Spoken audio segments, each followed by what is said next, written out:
videos. Today we're going to be talking about crack usage. Just kidding, that is not the topic for today, but I just wanted to go over what I've done to the Harley since I've went over like what I've did to the shadow and everything like that. So let's begin.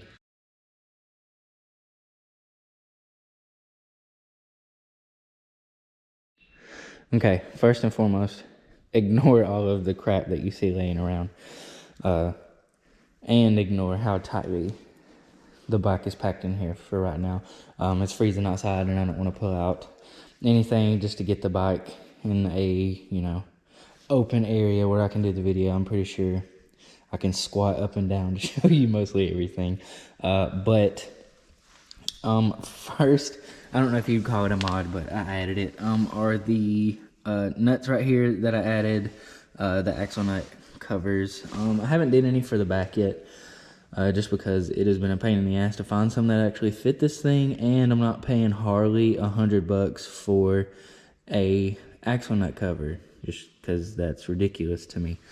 Next thing we got is the horn cover, okay? I don't know if any of you that watch my videos have a Breakout, but a horn cover for a Harley Davidson Breakout, especially since the horn is on the front, is very hard to find. I did find this on Amazon, but the people that sold it, I'm pretty sure they're Fire Dragon Bros. I think that's what the name of their company is. I reached out to them because I wanted just a solid black one for my dad's bike, but they never got back with me, so I don't know if that's like a failed company or what, and they just still have stock that they're selling. But that is where I did buy that from. Next thing, we got the pegs and the brake lever here. Brake lever is a little bigger than I expected it to be, but this is like the style that I was trying to go for this. Next thing you got are the Vance & Hines big radius 2-in-2 pipes, and then this air filter that I found on Amazon for $100. Roland Sands has one that looks exactly like this, but it is $460 something, and I'm too damn cheap to pay for that. Next thing we got is the timing cover. I had this made custom from a dude that builds and makes them out of California. Obviously, the handlebars have been done. I didn't change the headlights. I changed the headlight covers just because I wanted them blacked out. But the mirrors have been changed out. Ignore how dirty it is. I mean, it hasn't been washed in a while, and we've been putting some miles on them lately, so they are a little dirty. Next thing I'm going to change out, which I haven't changed out yet, is the headlight. I want to do like the cone style headlight, but haven't really wanted to spend the money on that yet. As you can see, I bought this secondhand, but the color on it is coming off right there. But I mean, from afar you can't really tell that it has been, mistreated. But if you get up closely, you can kind of tell. The handlebars were a pain in the ass. I thought they were plug and play. They are not. Whenever you take off all these stock Harley controls and everything like that, they are, I don't know what the technical term is for it, but the boards that are inside of them are like glued or plastic sealed inside of this housing, so there's no taking it off. I don't know if you buy aftermarket parts, if you can, make it more simple, like plug and play, but for my purpose, it was not plug and play. So I pretty much bought pre-wired handlebars, ripped the wiring out of those, and then fed all of the wires from the existing housings into that, and then hooked all that back up and got it going. Next thing, if you have a Harley Davidson Breakout, I think they started doing it in 2015 or 2016, you will see that it does have an ABS brake module.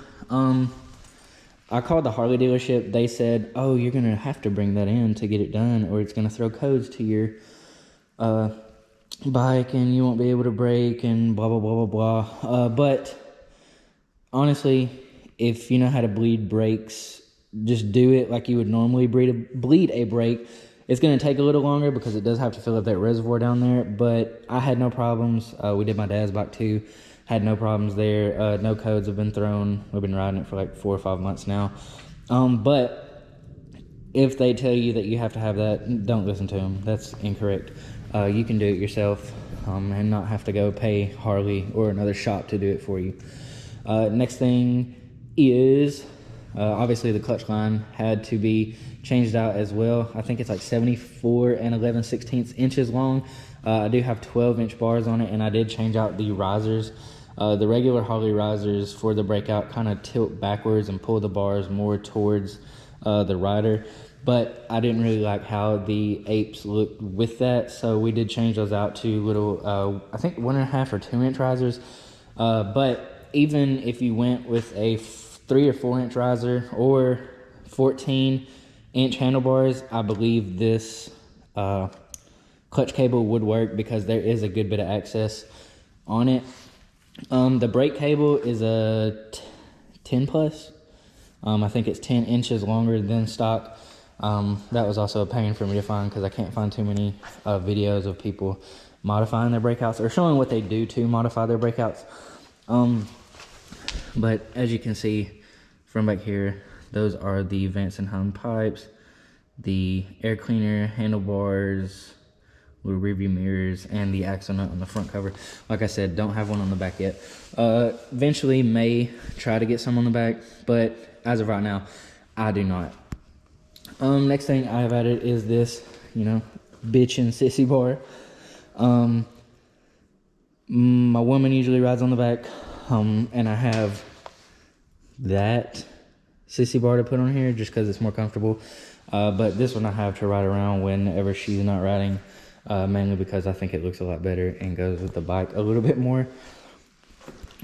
On this side, I have recently changed out the spark plug wires. I don't know if they're showing up too well on the camera right now, but they are black and have little white stripes in them. Those came from Tons Performance, TONS. They do make a lot of aftermarket spark plug wires for Harleys. So that is where I ordered those from. I like the Screaming Eagle ones, like how fat they are and everything like that, but they did not have just solid black with white writing on it. I think theirs was black with like orange writing, so I didn't really want to go with that look.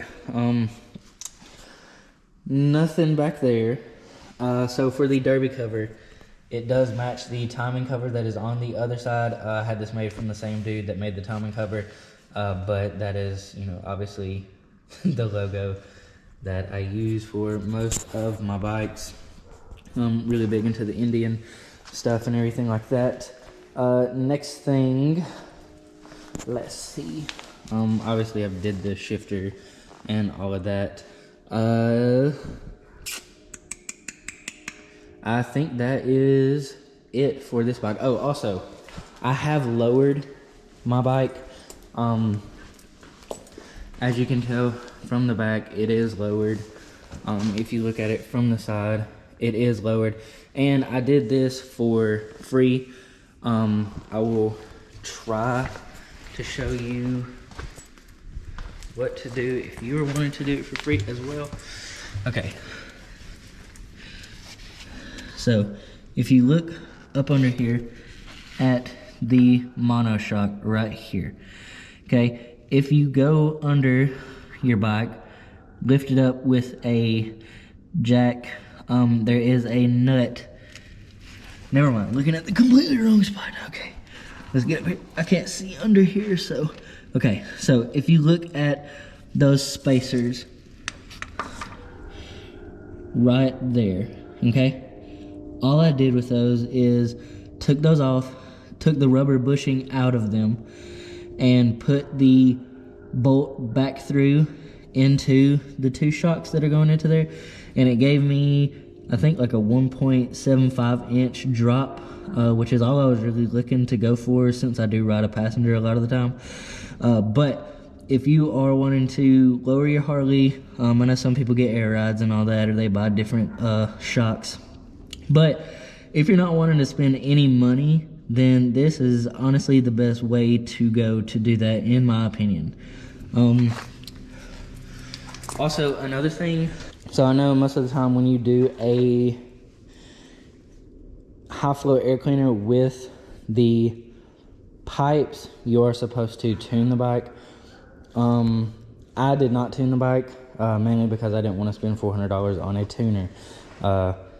Based on this video, you already know that I am cheap, and I do not really like to spend a lot of money, especially on things that I don't really see the point in. The reason for that, if it were running wrong with the air cleaner and the pipes, it would be throwing a code to the bike itself. It is not throwing any codes whatsoever. The engine is not overheating. It stays at normal running temp. Gas mixture just fine. Pipes not backfiring.